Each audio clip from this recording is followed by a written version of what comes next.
The second season of True Detective is over. It all ended with a 90-minute finale in which showrunner Nick Pizzolatto tried to find a satisfactory conclusion to all loose ends. Today I want to talk about that last episode in particular, but also about the whole season in general. So be warned, there will be heavy spoilers about everything. First of all, let me tell you that I had a really great time with the first season. Sure, that's no big surprise, but normally I'm not that big of a television series watcher. But the fact that the whole deal would be done in 8 episodes and the participation of Matthew McConaughey and Woody Harrelson too had aroused my curiosity. And it was well worth it. There were some great moments in this season. For example, the whole opening of the 3rd episode. We got the chance to listen to Conway Twitty's version of The Rose, while Farrell's character is talking to his dad in a Lynch-like surreal dream sequence. You may say it was a cheap Lynch imitation, but I really enjoyed it, and I was hoping there would be more of that. The music in general had some highlights. It took me 2 episodes to get into Leonard Cohen's opening tunes, once again very big footsteps to step into after that god-awesome song from season 1, but I liked Cohen's voice and thought the lyrics were very fitting to the characters and story alike. In the whole sequence from episode 6 where Rachel McAdams' character Annie is infiltrating an exclusive inner circle of perverted, lecherous old men, the music was very special too. The scene was fantastic, the stakes high, the atmosphere so dark and intense, but the music is what stick out most to me. It wasn't just in the background to add some eerie noise to it, but it was played very loud and prominently. The singing dame in the bar was another music highlight I enjoyed every time she added her melancholic tunes to the conversations between Farrell and Vince Vaughn. But apart from that, it gets very difficult for me to point out aspects I truly liked. Yeah, it begins with a story which was just convoluted beyond repair. Nick Pizzolatto took the hard way by giving us a murder victim that's not sympathetic in any way. A rich, crooked businessman got murdered, and our 4 protagonists must work together to uncover layers upon layers of corruption. There were so many characters, so many bad guys in particular, so many names and places that it was very easy to lose track completely. I won't lie to you, I didn't understand everything, and the further the season went, the more I got the feeling of being lost. And it's a feeling that's not genuine bad, because you could be confused but still engaged into everything. But here it was nothing of that kind. Pizzolatto put a lot of focus on the characters, and he should when there are 4 protagonists, but it was just too much. 4 heroes, if you want to call them that way, and each of them with enough problems to fill a dramatic series without any crime elements in it.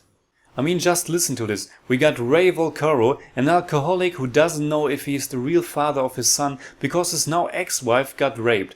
And yeah, he got a bad temper too. Vince Vaughn plays a gangster who can't be happy with his marriage, tries to make a child and get his fortune back.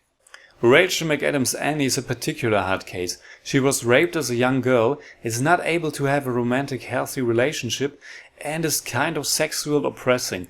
Also, she has problems to deal with her father, who is a strange new age guru, her mother committed suicide in a cult, and her sister makes a living with webcam pornography and other shady ventures. Last but not least, Taylor Kitsch portrays a war veteran with post-traumatic stress disorder who hides his homosexuality and hates himself for it. Also, he plans on marrying the girl he unintentionally impregnated. Let's also add that all of these 4 characters are not able to express their emotions in a normal way. There are just way too many personal problems which distract from a story which is told in a way that's hard enough to grasp already. Also, it was sometimes a little bit difficult to take these over-the-top, pessimistic, laconic, stagnating characters all too seriously. Like I said, for me, Colin Farrell's character worked the best, and I tell you why. First of all, he got the most screen time. His situation was the one that got told most straightforward. The first scene of the first episode is him bringing his son to the school, and right from the start we got introduced to his problems and his physical and emotional condition. Also, his whole character arc tied him to Vince Vaughn's Frank. But let's come to the finale. Pizzolatto gives us the conclusion of the murder and corruption case in the first half of it, but frankly at this point I don't really care that much anymore. Also, it was quite unspectacular how Volcaro just remembered the guy from the film set in episode 3 and voila, he's in case our murderer. Pretty uninteresting to me. But to its defense, in season 1 the handling of the final clue to solve everything was similar, because there too you had an old photo that showed something our detectives missed so far, and now Velcoro remembered the faces from an old photo. But something that was totally missing in season 2 was that strange underlying element of pure darkness or pure evil, this Lovecraftian something. It felt like Cole and Hart had to face something beyond our rational world, something sinister, and they need to conquer their own misfortunes and move everything in their power to beat it. On one hand, it's not bad that they tried something new in season 2, but on the other hand, this horror-like element added something very special to the show. Here the atmosphere just feels dreary and lifeless. After Pizzolatto let our guys triumph for a short amount of time, the death of Taylor Kitsch's character from the last episode aside, a final fight for survival begins. What I liked about it were the contrasts in the imagery. After seeing his son for the last time, Velcoro is chased by the police into the lush greens of a forest, a scenery we never before saw in the season. Annie, on the other hand, is fleeing on a boat, and the blue of the water is the key color with her scenes. Meanwhile, Frank has to face against some other bad guys in the middle of the Californian desert. So we have the sea, the forest, the desert, and I thought it was a nice way to picture your finale.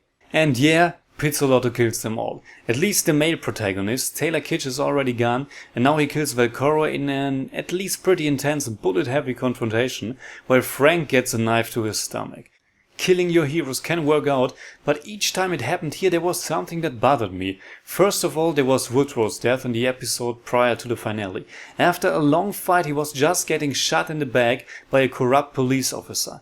To me it was disappointing because it felt very predictable. With Frank it was almost the opposite, because the sudden appearance of yet another group of bad guys, even if we got introduced to them at some point in the past, felt a little bit cheap. And my problem with Velcoro's death? He was trying to send his son a last message, a few heartwarming sentences from a father who had so many problems that he blew his chance for a better relationship with his son. His words came straight from his heart, and Farrell again gave a great performance. So for this last final minutes, he not even tried to beat his enemies, but he also tried to get a signal so he could upload the message. And what does the camera show after he got shot? No signal. Must this series really be that dark and gritty and full of pessimism that it can't even allow a little bit of kitsch and warmth? It seems this Riri season really had to end in a never-ending downward spiral. It just bothered me. So would I recommend season 2 of True Detective? I'm not really sure.